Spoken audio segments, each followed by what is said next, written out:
Na semana passada, o advogado Pedro Puccini falou sobre a medida provisória que trata da regularização fundiária. A mais nova MP deve atender cerca de 600 mil propriedades que estão em terras públicas da União, inclusive algumas destinadas à reforma agrária. Hoje ele vai falar sobre termos de ajustamento de conduta, o TAC, também chamado de termo de compromisso. Você sabe o que é?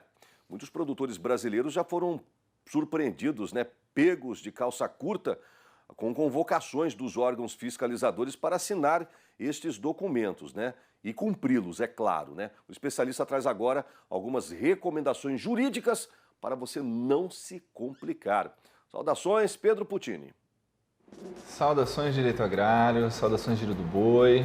Mas é o tema de hoje, termos de ajustamento de conduta, o famoso TAC ou termos de compromisso, são nomes que são sinônimos, na verdade, E é um documento conhecido em muitas regiões onde há fiscalização intensa, Onde há fiscalização ambiental e agrária principalmente por parte do Ministério Público Estadual, Federal, IBAMA, órgãos ambientais dos estados e de alguns municípios. No caso do Ministério Público, principalmente, o que é mais comum de ver os TACs, ele é um convite que antecede a um problema ainda maior, que é a ação civil pública ou outros tipos de ações judiciais. Então, ele é um convite, uma convocação para assumir um compromisso antes que uma providência judicial seja tomada contra esse produtor, E aí é possível, ao produtor, é oferecida a ele essa possibilidade de negociar algumas obrigações que vão ser cumpridas, para não vê-las em discussão naqueles longos, demorados e estressantes processos judiciais que se arrastam pelos tribunais de justiça por aí, sujeitos não apenas a esse estresse, mas aquela variação, conhecida variação de entendimentos, a depender de quem está julgando esse processo, ele vai ser interpretado de uma forma. Então, esses TACs, como o produtor conhece, eles são títulos executivos, como nós chamamos aqui no escritório, São compromissos assumidos pelo produtor rural para obrigar a adequação da sua propriedade conforme alguma legislação. Então, eis o ponto. Esse é o ponto principal.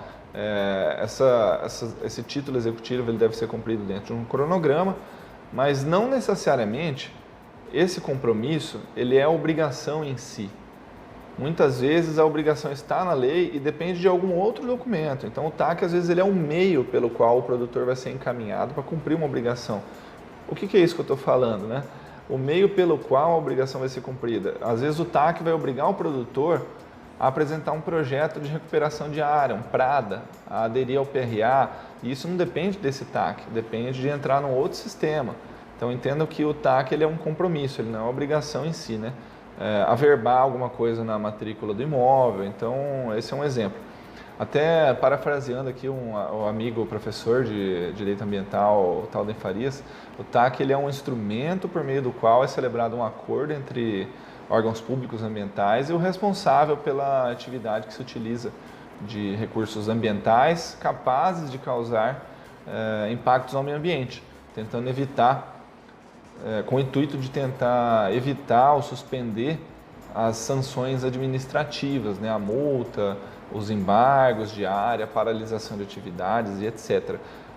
Bom, o que a gente recomenda? Recomendamos que se o produtor quiser assinar um TAC, ele observe se as exigências ambientais desse TAC elas estão adequadas à legislação, para não criar ainda mais obrigações do que a própria lei já determina, O que acontece em muitos casos, infelizmente, são criadas mais obrigações do que a própria lei exige. Então, assim como qualquer outro contrato, o TAC, ele, muito parecido com um contrato, ele deve constar ali as obras e serviços que vão ser executados, as metas que serão atingidas, o cronograma, multas e penalidades em caso de descumprimento. E também, se for o caso, se existir uma multa em andamento, um embargo de uma área, uma paralisação de uma atividade, esse TAC tem que prever a suspensão dessa penalidade enquanto está sendo cumprido o TAC, permite a regularização da área. Outra situação importante, é possível revisar um TAC já feito numa legislação anterior? O que acontece também, muitos produtores têm TACs firmados antes de 2012, antes do novo Código Florestal, e descumpriram agora mais recentemente e esse TAC vai ser executado pelo Ministério Público. É possível adequar ele ao novo Código Florestal? Sim. Se ele não foi cumprido completamente, é possível sim fazer a revisão deste TAC, como acontece, como já tem muitos precedentes que eu falo assim, já existem muitos julgamentos favoráveis, e até trago aqui uma tela de um desses casos, onde, até escondendo um pouquinho aqui o número do processo e tal, para não expor, né? Mas vejam só que esse juiz ele entendeu aqui, ó, que a obrigação foi assumida na vigência do Código Florestal de 65, que adotava um outro procedimento. No entanto, no curso da execução, que agora está sendo executado esse TAC, houve a nova lei, né, de 2012.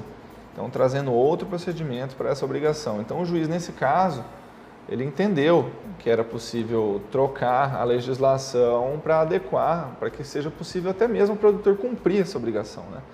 E aí, como que acontece a negociação num TAC? Não esses que já existem. O produtor foi convidado para ir lá no Ministério Público. Como negociar um TAC?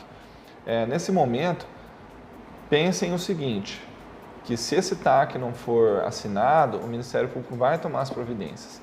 Então, muitas vezes o TAC exige o pagamento de uma indenização ambiental, 10 mil, 20 mil, 50 mil reais, e que o produtor resiste um pouquinho, fala, bom, não é isso que eu queria.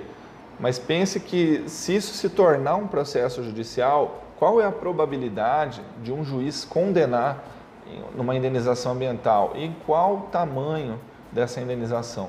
Então é assim que a gente viabiliza esses acordos, né? Pensando no que isso pode se tornar, caso não seja assinado esse TAC. Então, produtor, procure assessoria jurídica, procure os técnicos de área ambiental antes de assinar esse TAC, para não acabar se enrolando com um excesso de obrigações, ou com obrigações que a lei não prevê. Então, recomendamos sempre que encaminhem as dúvidas e a gente vai buscar sempre estar trazendo aqui uma orientação, segurança jurídica. E esse é o nosso tema de hoje. Saudações e até a próxima. Que coisa, né, pessoal? Assessoria jurídica é muito importante, né, para qualquer fazendeiro brasileiro, viu? Daqui a pouco esse vídeo vai estar, esse e tantos outros, né, lá no site do Giro do Boi. É só você acessar e saber tudo o que rola aí nas questões jurídicas do meio rural brasileiro, tá bom? Se defenda, tenha segurança jurídica aí na sua propriedade.